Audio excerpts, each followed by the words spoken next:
As highlighted by his selection as the African of the Millennium by BBC listeners in Africa, Kwame Nkrumah is deeply loved and respected by most people inside and outside of Africa. It is this high pedestal that Osagyefo Dr. Kwame Nkrumah occupies in the hearts and minds of the African people that makes clear his enduring greatness. But there's another fact that further confirms the greatness of Kwame Nkrumah, which has been largely overlooked. This is the great respect and love some of Africa and the world's greatest leaders had for Osagyefo Dr. Kwame Nkrumah. For instance, one of Africa's greatest anti-colonial leaders, Amilcar Cabral, made clear in his own words that Kwame Nkrumah was the head of state in Africa that he admired the most. Also, Pan-Africanist revolutionary Kwame Touré, who was living in the United States, traveled all the way to come and live in Guinea and study under Osagyefo Dr. Kwame Nkrumah because he considered Osagyefo to be the most brilliant man in the world. But how many of us know these important facts of legendary leaders who themselves are loved and respected by millions, showing great respect and admiration for Osagyefo Dr. Kwame Nkrumah? So now let us learn some more of this very interesting phenomenon of great leaders showing a deep respect for the Osagyefo. In the early 1960s, there was a struggle over whether or not there should be immediate political unification of African countries.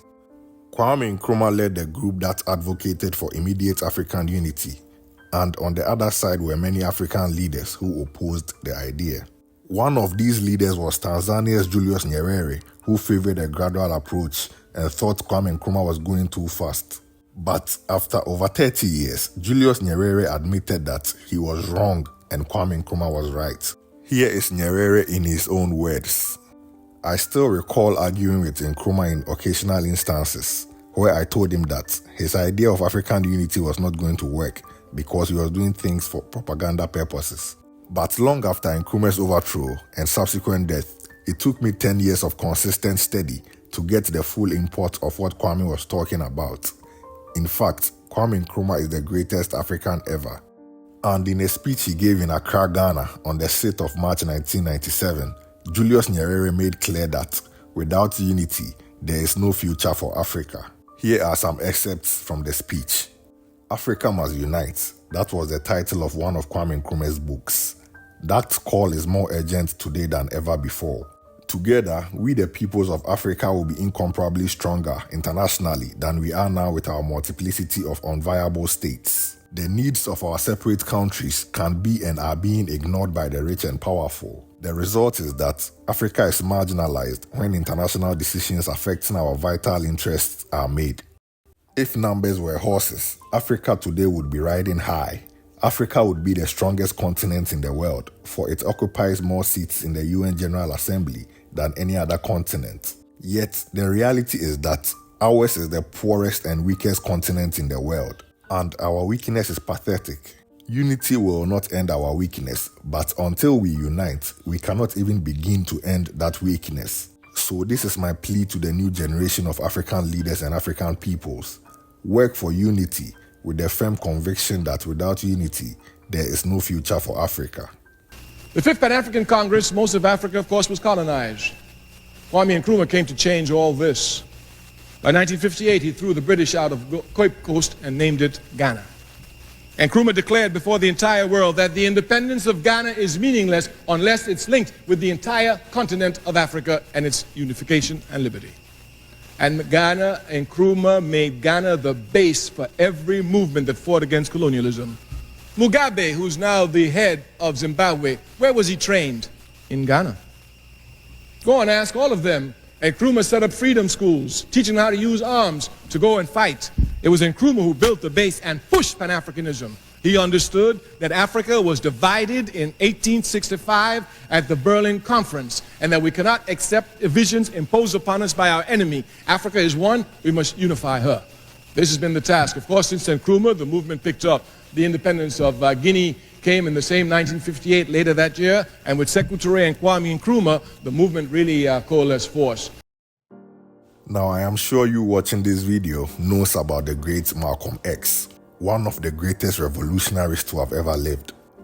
But did you know that Malcolm visited 6 African countries in 1964 and met with 7 African leaders? Yes, Malcolm met and had conversations with Kenya's Jomo Kenyatta, Uganda's Milton Obote, Nigeria's Nnamdi Azikiwe, Tanzania's Julius Nyerere, Egypt's Gamal Abdel Nasser, and Sékou Touré of Guinea. But guess which African leader Malcolm X was most honored to meet? That was Ghana's Osagyefo Dr. Kwame Nkrumah. In his autobiography, Malcolm says, "In Ghana or in all of Black Africa, my highest single honor was an audience at the castle with Osagyefo Dr. Kwame Nkrumah." One of Africa's most beloved leaders is without a doubt Libya's Muammar Gaddafi. A key reason that accounts for this is Gaddafi's determination to bring about a unification of Africa. But what many do not know is that Muammar Gaddafi was greatly inspired by Kwame Nkrumah, and it is in fact the torch of Pan-Africanism that Nkrumah lit, which he was keeping alive.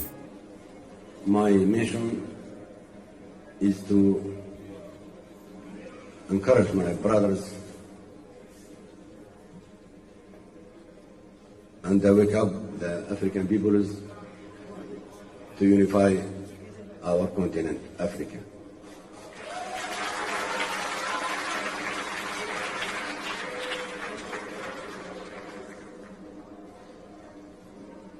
Since 1963, the hero of the African unity, Kwame Nkrumah,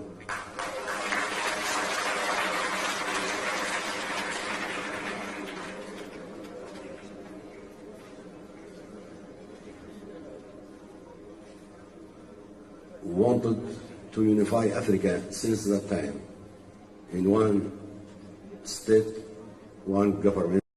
In many ways, Muammar Gaddafi can be described as the modern-day Kwame Nkrumah. In a lamentation about Africa not listening to the many warnings of Kwame Nkrumah, Gaddafi said, "Had we heeded Nkrumah's advice in 1963, Africa would by now be like the United States of America, or at least close to it. But we did not heed to his advice, and even worse, we ridiculed those predictions. So we are standing in the same place we were in 1963. Simon Mwansa Kapwepwe was one of the most influential leaders in Zambia's struggle for independence. He later became the second vice president of Zambia, with Kenneth Kaunda as the president. In recognition of his invaluable service to his country, the international airport in Ndola, Zambia, was renamed as the Simon Mwansa Kapwepwe International Airport. In a story told by his daughter, Mulenga Kapwepwe, Kwame Nkrumah helped Zambia in their struggle for independence, and he was a great mentor and political big brother to her father, Simon Kapwepwe.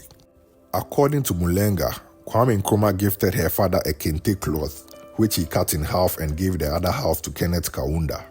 It was this cloth from Kwame Nkrumah that President Kaunda wore on the day Zambia gained independence, and also 5 decades later, at the 50th independence anniversary of Zambia.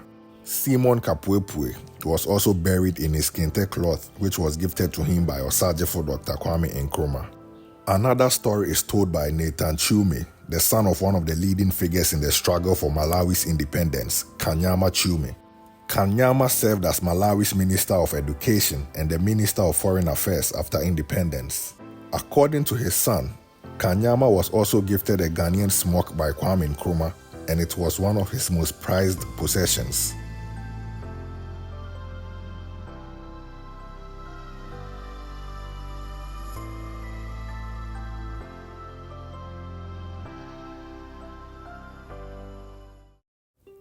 Kuan Yew remains one of the world's most respected leaders for his transformational leadership of Singapore.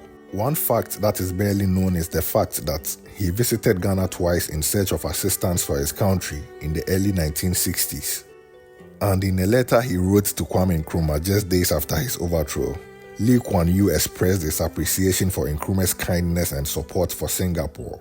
He wrote, "My colleague Rajaratnam and I remember your kindness to us and your support for Singapore, and would like to express our sympathy for you in your moment of distress. May what you stand for, a united Africa and the great Ghana, triumph and flourish."